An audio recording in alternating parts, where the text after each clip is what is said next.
হাতের ছোট্ট মুঠোফোনটায় এখন বদ্ধ দুনিয়া। সামাজিক যোগাযোগ, প্রাতিষ্ঠানিক কাজ বা টাকা পয়সার লেনদেনে সবটাই হয় এখান থেকেই।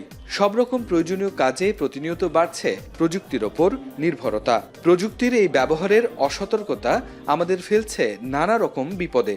ছড়াচ্ছে মিস ও ডিসইনফরমেশন, চুরি হচ্ছে তথ্য, তাতে অপূরণীয় ক্ষতি হচ্ছে ব্যক্তি, প্রতিষ্ঠান বা রাষ্ট্রের।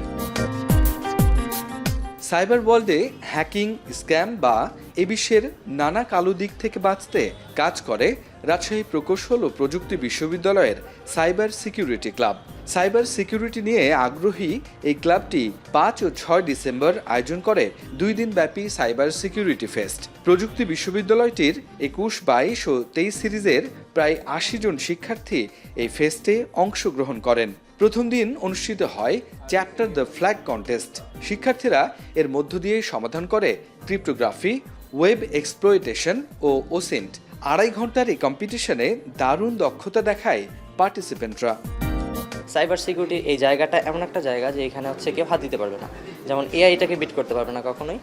আর আমরা দৈনন্দিন জীবনে এখন আমরা জানি যে আমাদের সব তথ্য আমরা অনলাইনে পাওয়া যায়। তো এই যে অনলাইনের যে ফিল্ডটা বা অনলাইনের সফটওয়্যার ফিল্ড, যেটা আমরা বলি একটা ওয়েবসাইট, এটাকে রক্ষা করার দায়িত্ব কিন্তু এই সাইবার সিকিউরিটি স্পেশালিস্টদের। এই কন্টেস্টের মাধ্যমে প্রথমে সবার মধ্যে ইন্টারেস্ট জাগানো, তো ইন্টারেস্ট জাগানো যদি হয়ে যায়, ইন্টারেস্ট জাগানোর পরে এরপর আস্তে আস্তে ধীরে ধীরে ক্যারিয়ারে শিফট করা। এর পাশাপাশি প্রযুক্তি বিশ্ববিদ্যালয়টির অডিটোরিয়াম প্রাঙ্গণে বিভিন্ন আইটি কোম্পানি শিক্ষার্থীদের জন্য সুযোগ করে দিয়েছিল নেটওয়ার্কিং পণ্য, সিকিউরিটি সফটওয়্যার, ল্যাপটপ এবং নানা অ্যাক্সেসরিজ পণ্য, টাচ অ্যান্ড ফিলের অভিজ্ঞতার। আমরা চাইব যে এই ধরনের যে উদ্যোগগুলো হয়, এই উদ্যোগগুলোর সাথে আমরা যেন একটু থাকতে পারি। দ্বিতীয় দিনের এই সাইবার ফেস্ট হয়ে ওঠে আনন্দমুখর।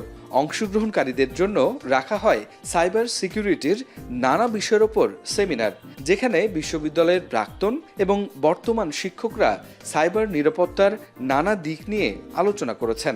এতে উঠে আসে এই খাতে ক্যারিয়ার গড়ার সম্ভাবনার দিক। সাইবার সিকিউরিটি ইন জেনারেল বাংলাদেশে ঠিক 5 বছর আগে যে অবস্থায় ছিল, এখন অনেকটা উন্নত হয়েছে। আগে মানুষজন মনে করতো যে শুধুমাত্র ফায়ারওয়াল বা অ্যান্টিভাইরাস ইউজ করলে they are secure, which is not true. আমাদের এই ছোট ছোট এই ইভেন্টগুলো করার কারণটাই হচ্ছে শুরু থেকে যেন তাদের মাথায় এই ইনফরমেশনগুলো দিয়ে দেওয়া, যাতে তারা এখন থেকেই গ্রো করতে পারে। এই আয়োজনের সাথে যুক্ত রাজশাহী প্রকৌশল ও প্রযুক্তি বিশ্ববিদ্যালয়ের সাইবার সিকিউরিটি ক্লাব বলছে, আন্তঃবিশ্ববিদ্যালয়ে 3টি সিরিজের শিক্ষার্থীদের নিয়ে এই আয়োজন পরবর্তী বছরে আরও বাড়াবেন তারা। এই প্রোগ্রামটা আমাদের আইডিয়াটা আসছিল খুবই ছোটো কিছু করার লক্ষ্য থেকে। যেমন আমরা রুয়েটে সিটিএফ কন্টেস্টের জন্য টিম রেডি করতেছিলাম। সে সময় আমরা প্রথমে ওয়ার্কশপ দিয়ে শুরু করি। পরবর্তীতে আমরা ভাবলাম যে এখানে নিজেরাই একটা সিটিএফ কন্টেস্ট হোস্ট করব। তারপরে এই প্রোগ্রামটা করতে করতে প্রায় আমরা ন্যাশনাল এবং ইন্টারন্যাশনাল কিছু কিছু পার্টনার অ্যান্ড স্পন্সর্স ম্যানেজ করতে পারছি।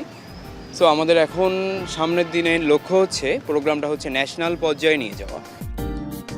2 দিন ব্যাপী এই আয়োজনে ট্রেজার হান্ট, ক্রিপ্টোগ্রাফি এবং এক্সপ্লয়েটেশনে ভালো করেছে যারা, তাদের মধ্যে 10 জনের হাতে তুলে দেওয়া হয় আকর্ষণীয় পুরস্কার। একই সাথে 22 সিরিজের ক্লাব মেম্বারদের জন্য বিশেষ ওরিয়েন্টেশনের আয়োজন করে ক্লাবটি।